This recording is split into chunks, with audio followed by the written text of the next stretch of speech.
Gather, veterans. It's time to join the fight. The long war begins.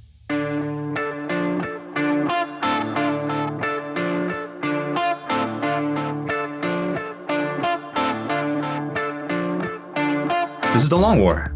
I'm Rob Baer, and joining me once again are my partners in crime, Boucher and Wyatt Turk. What's up, guys? Yo, dog, great to be here. Yeah, what's up? What's your cat's name, Wyatt? Oh, this is Blackjack. Blackjack. He's all up in your mix. Dude, he's so needy.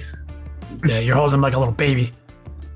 I mean, oh, he's going after the mic. Cat. He smacked the mic and then smacked Wyatt's face. If you guys need a play-by-play of what this cat's doing. He's a wiggle worm. My other two cats are so chill. Like, they just sit around, sleep. If I pet them, they just sit still. This guy, it's like, if you pet him, it has to be like a whole thing. Yeah, you have to fully commit to babying him. That's as it should be, I think. Yeah, I mean, that's like the whole reason. He's like your baby. So we got all sorts of things to talk about tonight. Table of contents, news, Speedpaint 2.0, new GW rumors for 10th edition. That sounds spicy. Spicy episode. Mm-hmm. Which we in the pregame show, which you can access through Patreon, we talked about other things. We went on some rants, Forge Roll rants, Leviathan Dreadnought rants, Angron Plastic rant. So there's some bonus content there. Definitely some good stuff. Oh, yeah, I have an addition for the news when we get there. Oh, tight. Well, fuck it. After last week's Would You Rather, which my CPA talked about today when we were doing a tax meeting, because he listens. Yeah. Fortunately, I didn't have enough time to come up with anything like too crazy, so I might have to throw you guys a softball. Softball, Would You Rather. This is what always holds us back from the Peabody. Dude, it's a lot of work. I have not been feeling great. It's fair. Well, for the sake of this segment, I hope you heal up fast. It's actually been going pretty good, so that's good news. That is good news. Well, so maybe we'll see you at Adepticon for sure. It's gonna be tight. It's gonna be like last minute AF. And now my cat wants to lose her shit. All right, well, get your cat in here for this Would You Rather. She's right here. She talks in all caps. She either talks in all caps or we talk in lowercase. I don't know. She's a real Karen. Yeah, she Wants to is. see her manager. Somebody's got to be my adult, man. I need an adult. Anybody want to apply? All right, so we have two people with cats in their laps. We're now correct for the Would You Rather. Wyatt? So I've been watching a lot of Star Trek recently, just binging it for fun. Would you rather be like spawned into the Star Trek universe as a Klingon or a Romulan? Damn. Is it just Don't Klingons have like 3 penises? They have 2. 2. It's light canon that they have two. They have a lot of redundant organs, and it's hinted at that they have 2.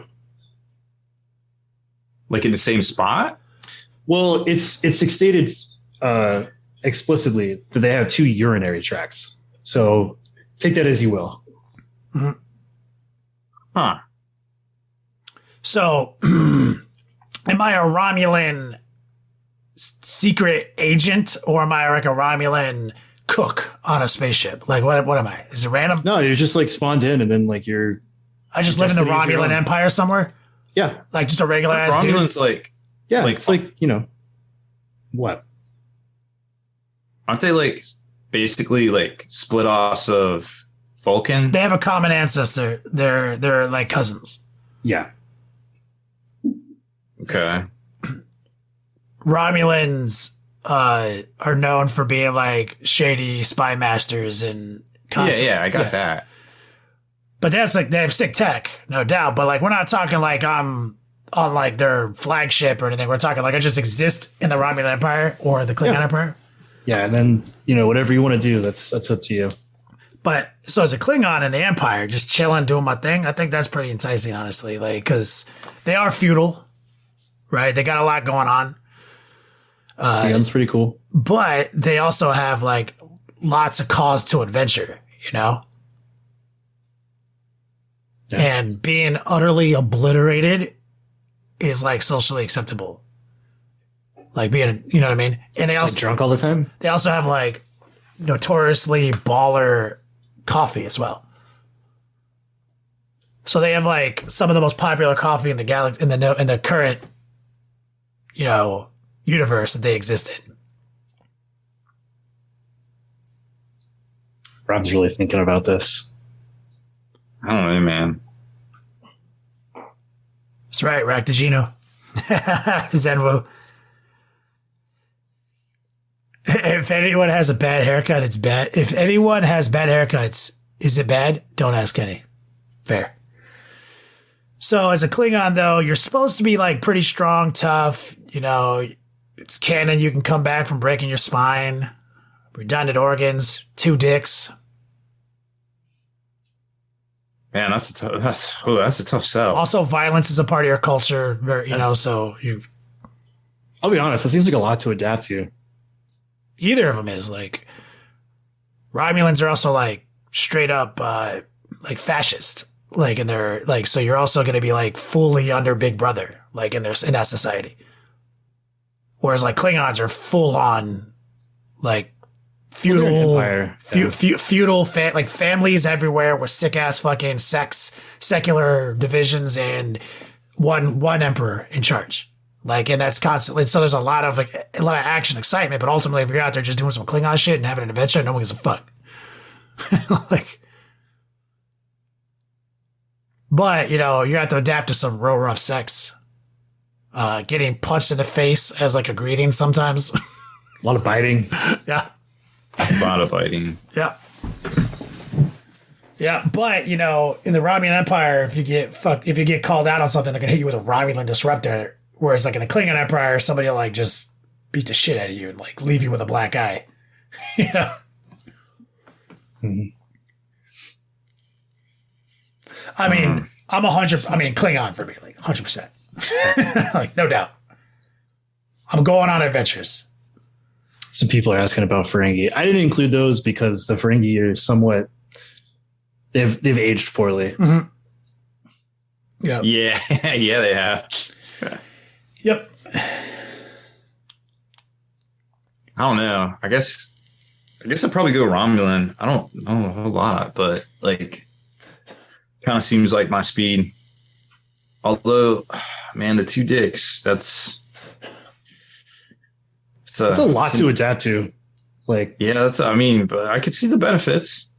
I've watched all the episodes of them infiltrating Klingon with like Advanced Federation, Kronos with Advanced Federation plastic surgery and pretending to be Klingons and drinking blood ale and stuff. So like, I think I've got all the information I need. I think I've like done my research and I'm prepared to be a Klingon. Yeah. Like I've seen everything, every episode. They got way better wardrobe too. Oh yeah, dude. I feel like I can go on missions to find holy relics. I feel like I can just maybe have a dope ass food stand somewhere on Kronos. I think I can do anything. I think I can adapt. You know? That's fair. Fucking, I don't want to be in like a Klingon battle cruiser or anything like that. Like I don't want that life. You know? You just want to be adventuring? Yeah, I just want to like go on adventures or just like have a nice little business. You know, where I make like, you know, squid monster recipes and shit. Oh yeah, I forgot to eat that shit. Ugh. Yeah, their cuisine is a little. That's like the one drawback of the Klingons. Their cuisine is. But if I'm a Klingon, my taste buds are different. I suppose. True. It's still like a mental thing. It's gonna be a mental block for sure. Yeah. But that's why like you can't drink blood ale or whatever. Blood wine like is a human. It should have fuck you up. You know what's funny? If you actually think about it, if I posed the Long John Silvers or raw fish, would you rather to a Klingon? They would easily choose the raw fish one. Oh, they would be like, that's already. It would be like cooked processed food. Yuck. Like, yeah. I'm going to kill that fish with my mouth. Yeah. with my mouth forks. Straight up Smeagol style. Yeah. Or like I eat like that already. It sounds pretty dope.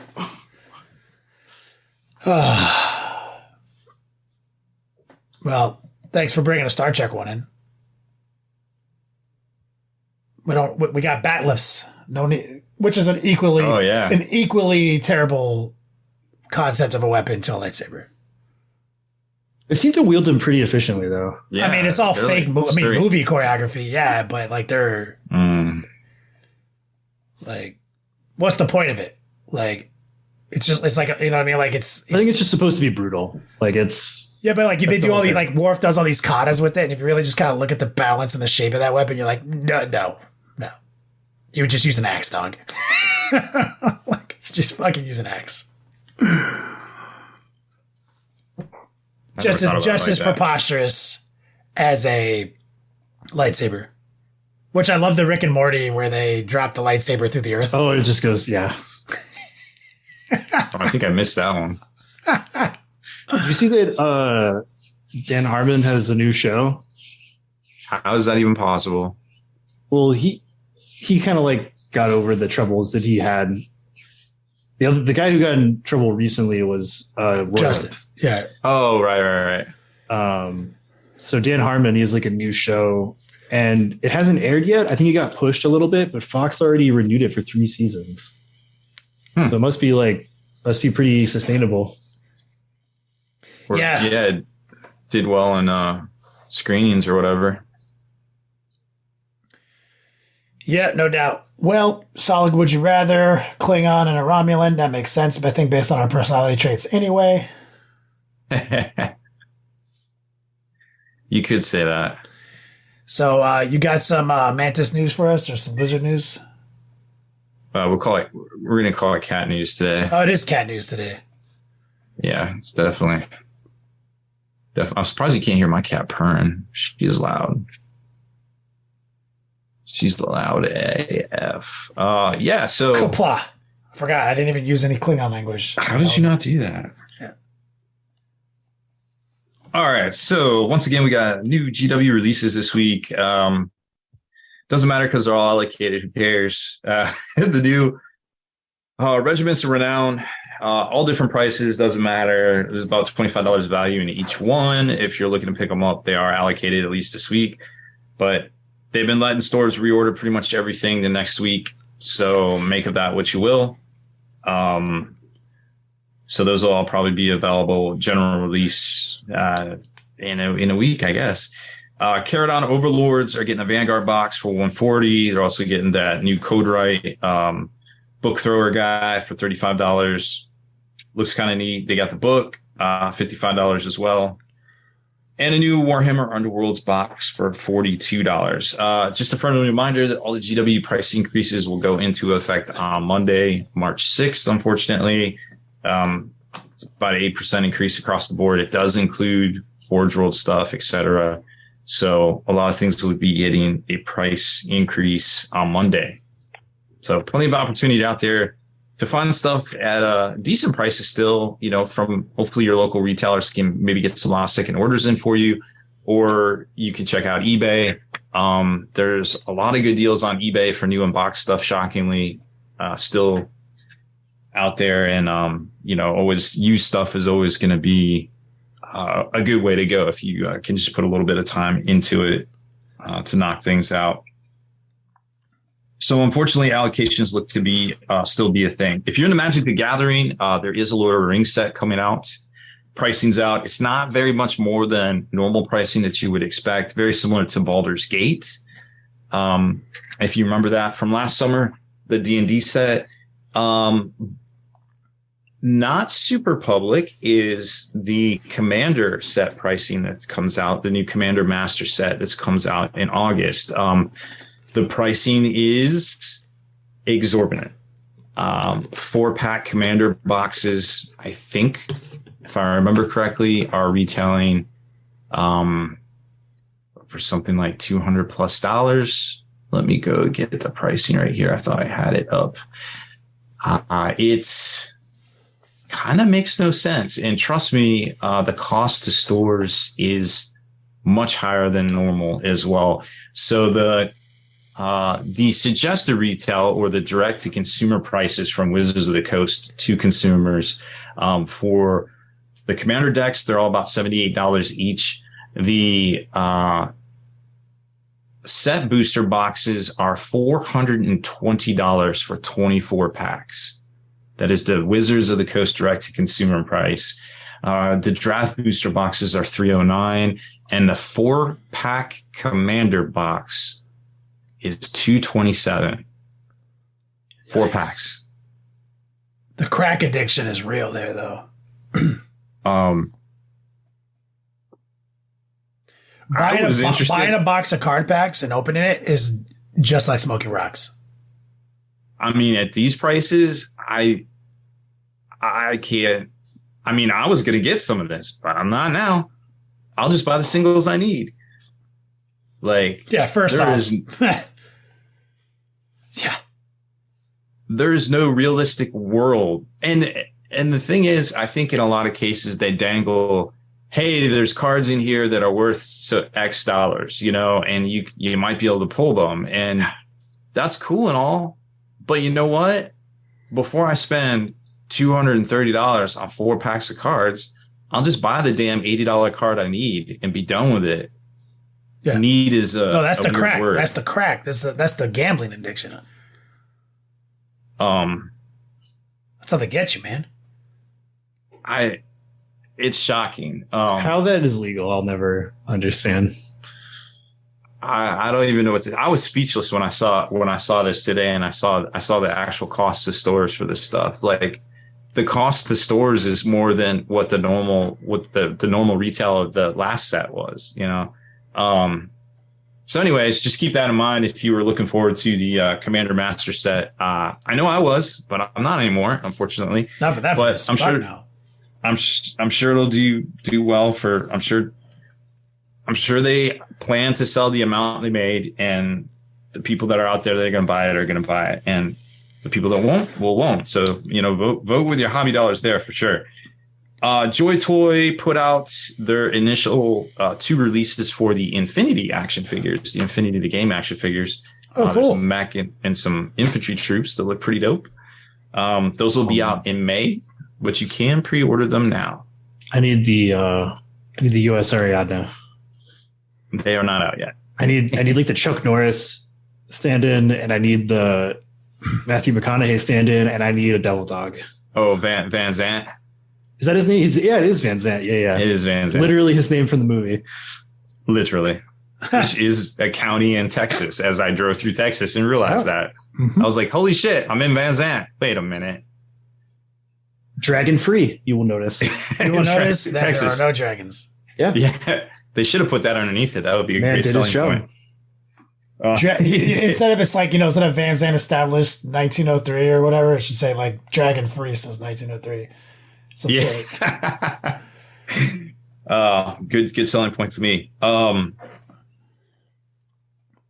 AMG put out a preview. Well, the character card and rules for the new Immortal Hulk miniature that's coming out from the comic book storyline, and the pose looks great. The rules are very interesting. He's 7 threat, so there's only I think 2 other characters in the game that are 7 threat. Technically Thanos with a gem, I guess, but he looks legit, and his rules are pretty interesting. So I'm definitely gonna pick him up and see what he's all about on the table. 7 threat. It's gonna take some rearranging. But he's pretty. What do you think our threat level would be if we were in that game? Like 1? Probably 3, maybe 2. No, probably 2. Okay, so what is the threat level of like a Hydra agent? Like 2, I think. Oh yeah, no, they're like, minions. Yeah, we'd Bob be like 2. 0.5. Yeah. As much of a joke as Bob, Agent of Hydra, is, he is still highly trained compared to any of us. And he has a rocket launcher. Yeah. I don't have one of those. Yeah. So we're like negative threat. Yeah. We'd be like civilians.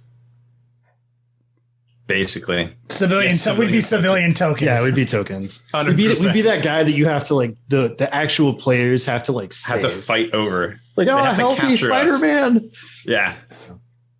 Yeah, that's basically it. So that looks really cool. I really want to get that one. I think next week, the Psylocke and Emma Frost miniature comes out, or expansion pack comes out. Psylocke's looking pretty legit on the rules as well. I did want to talk about Game Envy. They got a new Kickstarter up right now. They've got a pop-up water cup, which is really cool and super affordable. Nice. Also, a little scrubby bristle thing that's it'll sink to the bottom of whatever water cup. It fits in pretty much everything, even the G-Dub ones. Obviously, theirs. And it's soft, so it won't jack up your brushes, and it pulls all the stuff. Oh, that's really cool. Yeah, and it like filters all the sediment. Nice. Yeah, I like tech. I like painting. Yeah, it's a cool little innovation. They got a three brush set. They're Phalanx brushes. They got a neat little 3-brush set. I use their stuff sometimes. I have like 3 sets of brushes. So I got portables. I got stuff by my desk. I use their stuff by my desk a lot of times. Have you seen the ads for that one thing that's like a little station? It has like a gravity feed hopper with water. Demeki has that. I use it at his house. Yeah. I don't even remember the brand. Like it looks like a toilet. Yeah. It uses a gravity refills. Yeah, those things are cool. Who makes those? He sells them. Game Envy sells them. Oh, tight. Yeah, it's got the little flusher on it. Yeah. Yeah. Yeah, it's super sweet. I have one around here somewhere. I actually haven't seen it in a while. I don't know what I did with it. But the real innovation, I thought when he sent me this stuff, I was like, hey, what are these little like copper like widgets you put in here? He's like, those are mold killers or whatever. Yeah, those are our pallet shields. So they're yeah. If you put copper in there, mold can't form for some reason. I don't know the science. No, the mold form. It's like an anode. The corrosion will go to it. Yeah. Instead of, also like it won't form somewhere else. It'll give itself up and it'll react to the anode. And it's a really smart idea. But what's cool about them is they're little triangles. They're wedges, and you put them in each corner of your wet palette. And then it'll like hold. Yeah. So it holds down the paper too. And I was like, really fucking neat, dude. That's such a sweet idea. I was like, this is amazing. I just thought this was some garbage you threw in the box. That was just some trash. Man, the Rinsewell is sold out. I'm so sad. If I find mine around here, I'll send it to you. But I actually haven't seen it in a while. Well, I bookmarked it. I'll check back periodically. Yeah. That one's pretty cool. So go check that Kickstarter out over on their site or on the Kickstarter as well. I think it ends at the end of the month, and I think I'll have a bunch of the stuff on display at Adepticon too. So very cool stuff. And then I want to talk about Speedpaint. The new 2.0. Army Painter sent me a box to play around with, the new Mega Paint set. So just real quick, some facts. So this is a 50 paint set. There's 90 speed paints total now. It's a like a new and improved type thing, right? It's a running update of the line. So the 23 colors that are already out, a couple of them are in here, but they will all be in the full set. They're all getting reformulated, new and improved, with the new spread and everything. They don't reactivate. My stuff basically cured, and you could touch it in 20 minutes. They say 2 hours, but I was straight like fast and loose with it. And it seemed like 20 minutes was about the time. And in my video, I forgot to mention, I didn't even matte coat anything. I'm straight raw dogging, touching everything with my hands, and nothing peeled, no reactivation, no whatever. Interesting. Rob, I watched a video on the internet from some guy, like hipster painter or some shit. Oh yeah, some live stream where he was making these claims about it reactivating. Yeah, but it's funny because if you watch the video, he's kind of doing that thing from the last. You remember all those death threats you got last time? You were just like saying. I do recall. Remember that? Yes. Remember way back when everyone said that you should die because you pointed out that somebody might be sponsored by a competing company, and they were making like. I said there was a possibility. You said it was unprofessional. Could have been a conflict of interest by a particular individual and another company out there. So I saw this Either way, acting in bad faith. Yeah, and so it's possible. right? And so I was watching this live stream. It seems like all the other videos are very contrast oriented, so GW oriented. So, kind of felt the same way where we're looking at a rival competing speed paint, but from a channel that is already embedded heavily with the GW product. Was this the guy that already has that Gastus box set painted up? Yeah. And like how to paint, and it's not even in stores yet? Yeah. And so it's interesting because he was doing the whole reactivation thing again, where he's like, see, it reactivates situation. I think it's like a 3-hour live stream, but kind of the same exact thing from before, guys. Like, he's missed being a bad actor. Like either that or he doesn't know how to paint. Pick one. And so it's more like a public service now. I'll assume he doesn't know how to paint. So here's the thing, guys. There's painting's two things. It's moisture management and opacity. There's no third thing. It's dawn of time. First caveman who ever did a painting on a cave of a gazelle. He had some berries in like a little cave bowl. He was like smashing them up, spitting in it, stirring it. Day one was like, if I spit a bunch in the bowl, it lowers the opacity of the paint and also maintains a higher moisture spread so I can do different things with it, create like these filters, but it's really drippy and I don't have that much control. Day one, it's never been different. So when you take like a pigment and suspend it in a liquid, and we're talking acrylic compounds, which are water soluble and water activatable, every paint that is like that, like an acrylic compound, can be forced into a reactivation through something as simple as water based on things like brush pressure, how hard you're pushing, which means you're not really managing your moisture. You're pushing too hard. It's one of the things I train my students on is like in the second lesson. And then I even tell my students, like, you're going to get annoyed by me, but I'm going to say this a lot as we're coaching, light brush pressure, over and over again. Because what you're asking the moisture to do is to transfer to the drier surface. And that requires a light touch that's optimized. Now, even cured paint, if you want it to reactivate, you can make it reactivate through a combination of brush pressure and water. And based on which category of liquid or moisture you go into, the more into like the medium worlds, things like flow improvers, acrylic mediums, other proprietary mixes are known to be more caustic. Like they are going to break the bond faster than just water. So every step away from water you go, the likelihood of a reactivation occurring is higher and higher and higher. And just like when you brush your teeth, right? It's about agitation and a product, right? So if you're agitating it, you're almost agitating it with a detergent at that point. Think about like how clothing works. So it's going to peel the paint off or reactivate the acrylic compound. All paint, 24 hours a day, 9 days, like every day of the week, doesn't fucking matter. That's how acrylic works. So if you watch a video and somebody is making a claim like this paint's trash because it reactivates, or like every paint does that if you want it to. Some paints do it easier than others, but also all paints don't do it too if you exert light brush pressure and moisture management. Public service announcement. I'm assuming maybe that knowledge was not presented or known by the hipster painter or his audience. So I just put that out there, right? When I see that, I just feel like I need to correct it.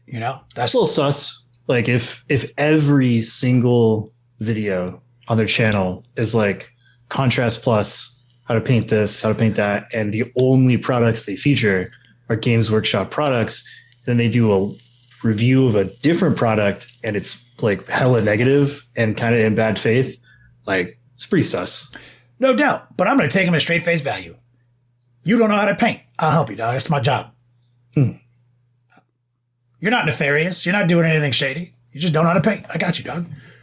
I'm a professional coach. I've graduated over 200 students. Savage. Also, I really appreciated your metaphor, how like Unga Bunga Man knew the terms opacity and transparentness. It did. Kind of tickled me. Yeah. It's ancient. It's original. OG tech. So regardless, if you hear or you're watching a review out there and somebody says that speed paint reactivates because somebody decided to use it and mash some shit that you would never do in the history of ever, it probably isn't true. Also, claims are not evidence. Remember that. Somebody making a claim about something is not actually evidence. So if you watch one video where it reactivates and somebody else's video where it doesn't, that's already intriguing. So Rob has a video where it's not reactivating. But hey, don't worry about it. Rob knows how to paint. So watch his video. He'll show you to paint. It's just frustrating when I'm like, here's 30 minutes of this shit working exactly the way it's supposed to after Army Painter had this paint development team and came out with this new formula that's new and improved, and it works better. Now you can paint over it. Now you can do all these effects if you really want, or if not, you just speed paint it like normal and save your time. Straight up. If you slap chop craze, right? People are doing all these value sketches and then they're using a speed paint, using a real art technique, which I don't personally subscribe to, but it's a real art technique to achieve a fun result that is a tabletop standard or above, or even high tabletop standard. So if you are doing that technique, don't spend $800 on contrast paints.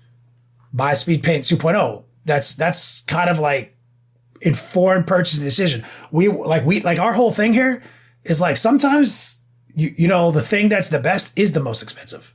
A lot of times, as a matter of fact. And we're always talking about that. Like our airbrushes, we don't compromise that. We don't compromise a lot of things. But sometimes the best products for the job are not the most expensive, and we always try to find that, discover that, and provide you guys with the intel. And since painting is this thing that's been happening for thousands of years, there's a lot of information about how to do it right.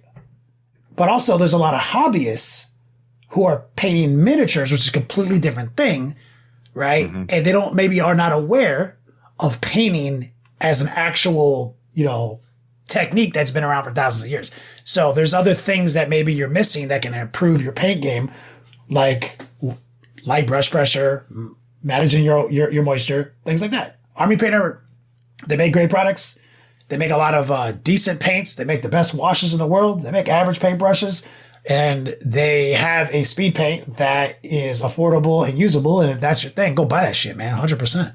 But if you already have $1,000 worth of fucking contrast paints, I would also urge somebody, don't get in a sunk cost fallacy if you're a GW fanboy. So I always encourage people to cut their losses as soon as possible. Take that $1,000 of speed paints, sell the ones you haven't opened yet, and then take the rest of them that you have opened and either give them away to someone or scoop them in the trash can. It's the only way. It's the fucking only way. Somebody in chat mentioned something funny about our clickbait title. Oh. Yes. Thank you for noticing.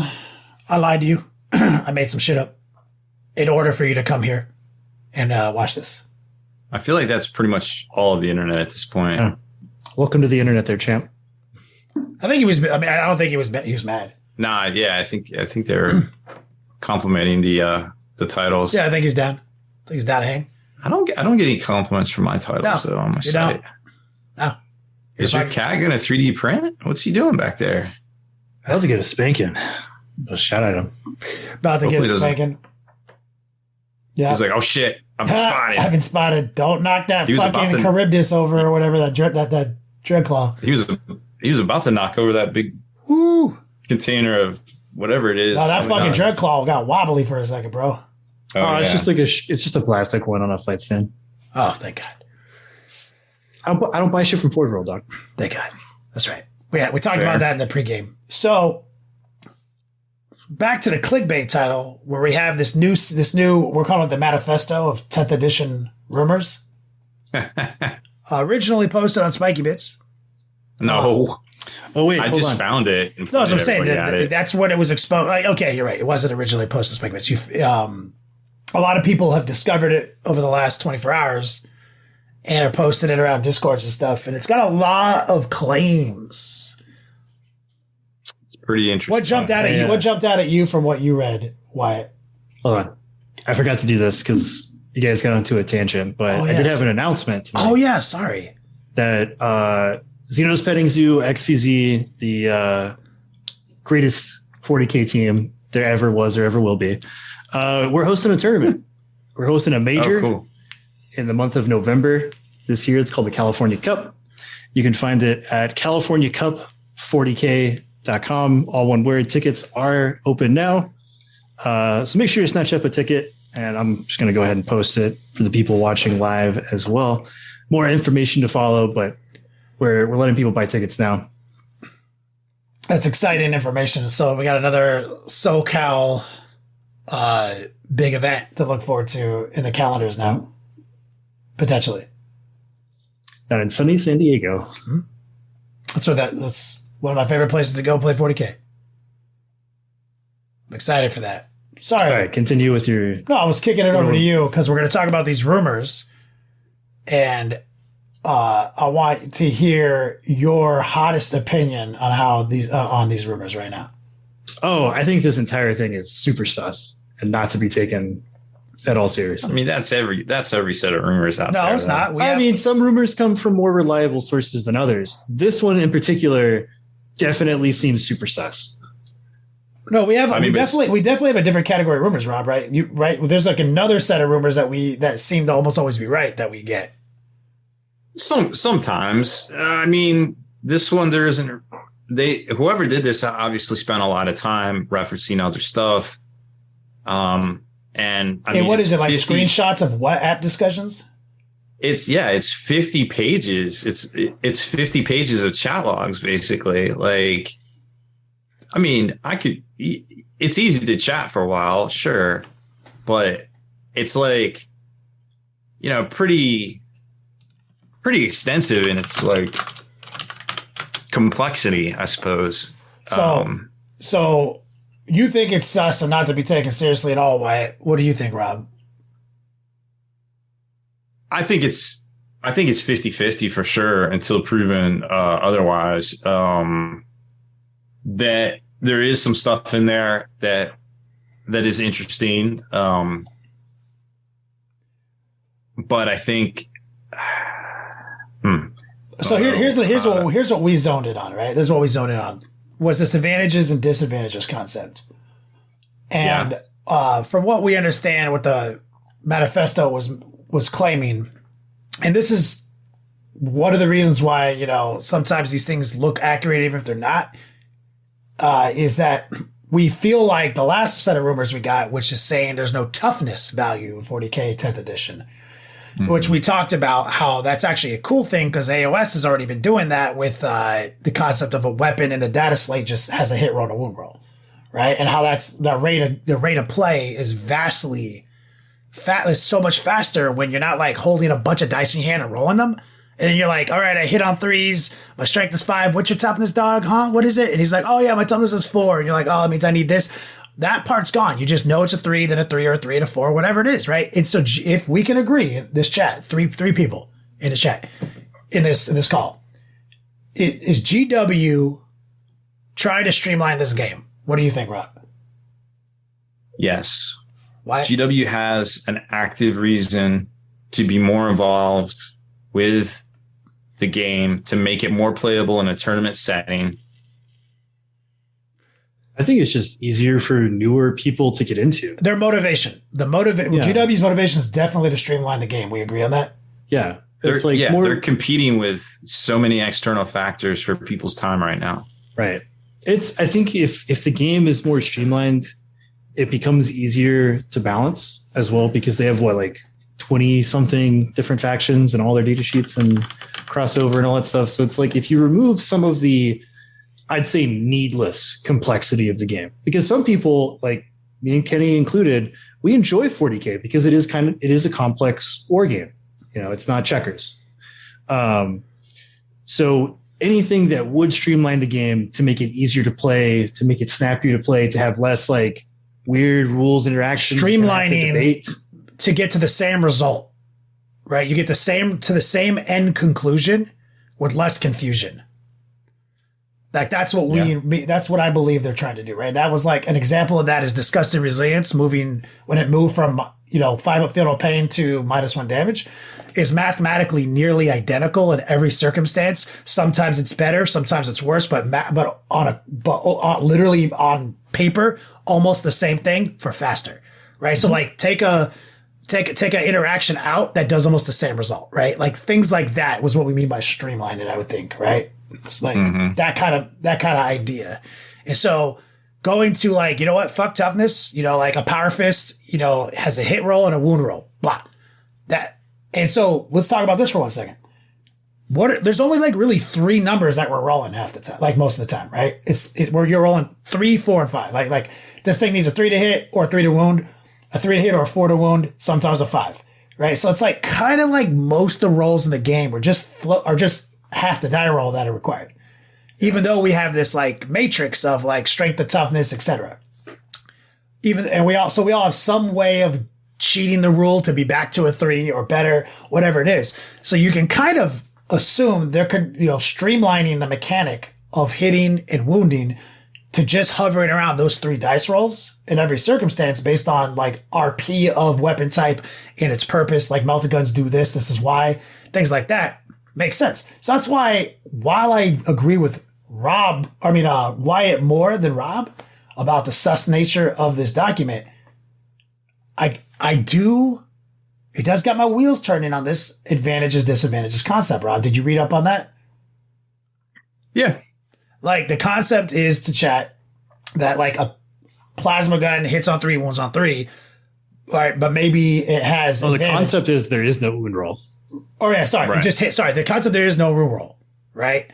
Because they didn't actually say there wouldn't be a wound roll. There would be in the last set of rumors. It just said there'd be no toughness, and we speculated it would be like AOS. So if a plasma gun just hits on 3 with advantage, meaning +1 to the hit, but a thing could have disadvantage, like a vehicle might be at disadvantage, so then it'd be back to 3, be back to 4 or 3 or whatever. You're just talking about the 3, 4, 5 paradox with a plus or a minus in the game. So a lot of words on paper that look real confusing distilled down to a simple concept. That could be vastly overcomplicated unless it's about RP, right? If vehicles, as Wyatt brought up earlier, if vehicles and like big monsters always had disadvantage, that means like when you shoot them, it's like they have a higher toughness, right? So like your bolter, which normally wounds on 4, wounds them on 5s, or hits and converts to wounds or damage. Yeah. That's one way of thinking about it. Like the main thing I don't like about this idea is because Games Workshop has a very entrenched model of how they want to run the game. And it's a cycle, right? We have the new deck cycle, right? And they want to introduce things in these codexes. While it may be strong or not be strong, it needs to be exciting. And so we have run into a situation multiple times throughout the previous cycle where like there's a cool new thing. And then that's the thing for a while. And now these new guys, they have a way to circumvent that thing. Or they have a different version of that thing that works differently, right? And then like the guys after them, they have a way to circumvent that circumvention. And this like advantage, disadvantage thing just seems like an added level of contrivancy that can result in the rules bloat that nobody likes. Right? So if we switch to an Age of Sigmar model, right, where we have like, a Khorne Berserker and he has a chain sword or he has a chain axe or maybe a power axe or something like that, and those weapons just have profiles with a hit roll, wound roll, rend, and damage, I'd be perfectly okay with that. I think that's better for the game in the long run. But the idea of like stacking advantages, disadvantage just becomes another level of like this weird like plus minus math thing that we have to do that needs to kind of get taken out of the game. Mm-hmm.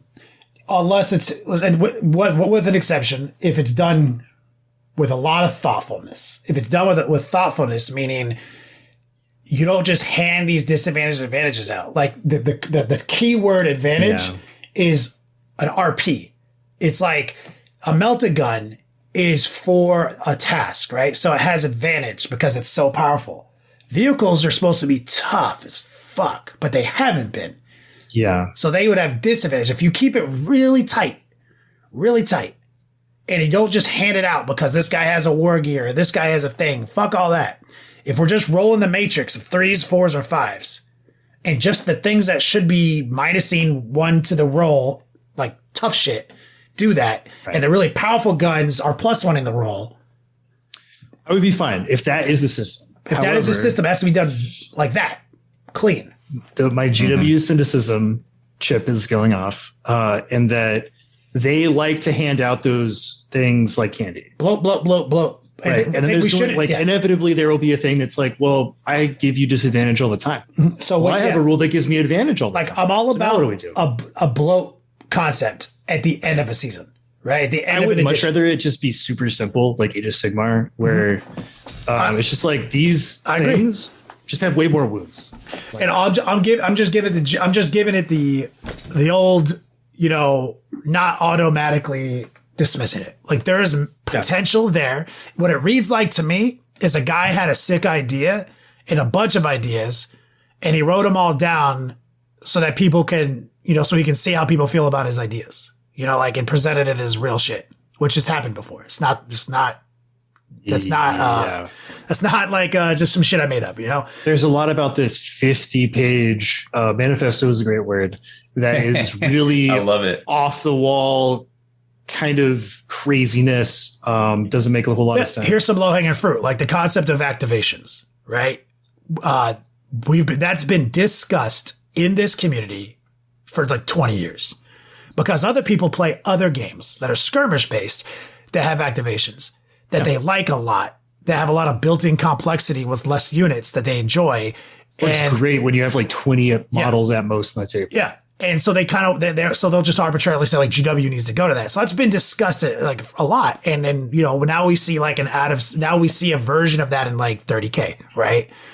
And so kind of low hanging fruit. They put that was in the manifesto, but also they said it doesn't like, you can go out of phase. Like you don't have to do the phases in order, which sounds so insane. That sounds, and doesn't make any sense. That is insanity. Nobody would sign off on that. Like, fucking, we're just changing the sequence. The whole symbol thing seems a bad idea. Like insanity. Yeah, I mean, it's just another one of those things where it's like, if we're gonna do like a big shakeup, to me, as far as like game design goes, it makes way more sense to do a reset into a more Age of Sigmar formatted style of play. And we could get a lot of things that we want, right? Like we don't want a guy with a chainsword able to just like smack down a main battle tank. That doesn't make sense to us. And it doesn't feel good when it happens to you because it makes your tanks irrelevant. But if you have like, this is how things interact with a chainsword, but you need the right tool for the job, AKA like a melt-a-gun or a power fist or a thunder handler to even deal with a tank, then you have like an Age of Sigmar scenario. Which is really cool because we have a keyword system, right? So imagine if the new keyword is advantage, but that can be combined with other keywords like our game works. So if a chainsword had advantage infantry, disadvantage vehicle, right? Literally just two keywords in his data sheet. So you're actually at a -1 to interact with a fucking Land Raider. like you know what I mean? Like that could add a layer of RP if done with a lot of thoughtfulness. That would be interesting. And you've utterly removed an entire dice roll mechanic while still speeding up by adding a layer of complexity while also removing a whole step. Could be classically done if that is the case and that was real. I would say the only way it could work is if they create a system in which there is never an exception or a circumvention of advantage disadvantage. Yeah. And it's case in point, fight first, fight last is the we talked about earlier. And that's what keeps sticking out, like a nail in my brain, is that Games Workshop doesn't like that. They want to add flavor to their games by giving people cool things that only their faction can do, or having like these very limited. Yeah, every faction should have a cheat code, and that's what keeps the game spicy. And so absolutely, but to the point, with the activation, somebody in chat mentioned, Kyle from chat, I'll call him out, YouTube, thank you for your comment, brother, asked about what about borrowing from Kill Team and alternate activations? So we've talked about this a lot over the years, Kyle, and the thing is that's a game function for that game that is all about the closer to the fucking worlds you are playing, the more things you can do to enrich the environment. So when you're playing Kill Team, that's the obvious way to do it. Right. But when you're playing 40K, you're like taking a step back, right? Imagine you're going backwards and you're seeing the whole battle.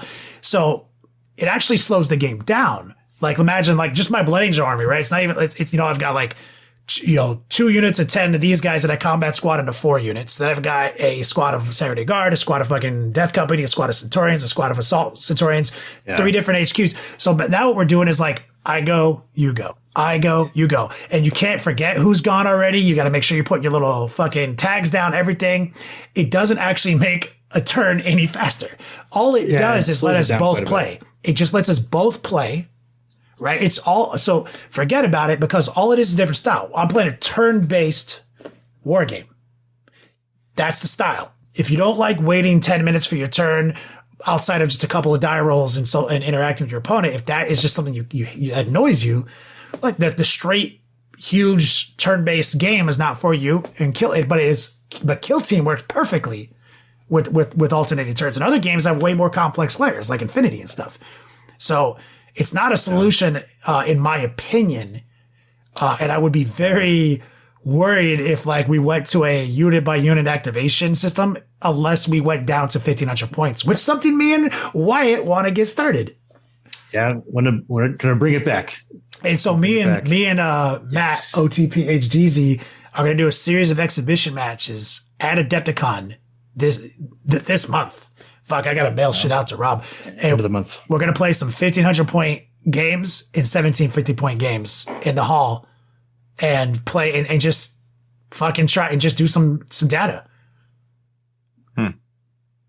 Like, so that's a caveat. I mean, like, if we go to 1,500 points as the gold standard, I might have a different opinion. There was a time. There was a time. It was a good time. I'm down. I mean, I want to get excited about 10th. I want to play. I got some armies. I'm just not excited right now. That's all.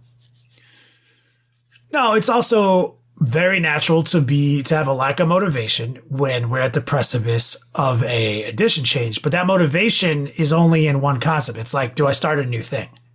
Like, even if I'm not starting a new thing. No, definitely I'm don't. updating my old things. Yeah, update your old things. So you can still stay on task and be totally in the hobby to the, PSA, style. Work on your own stuff. Like the old shit that you're still working on.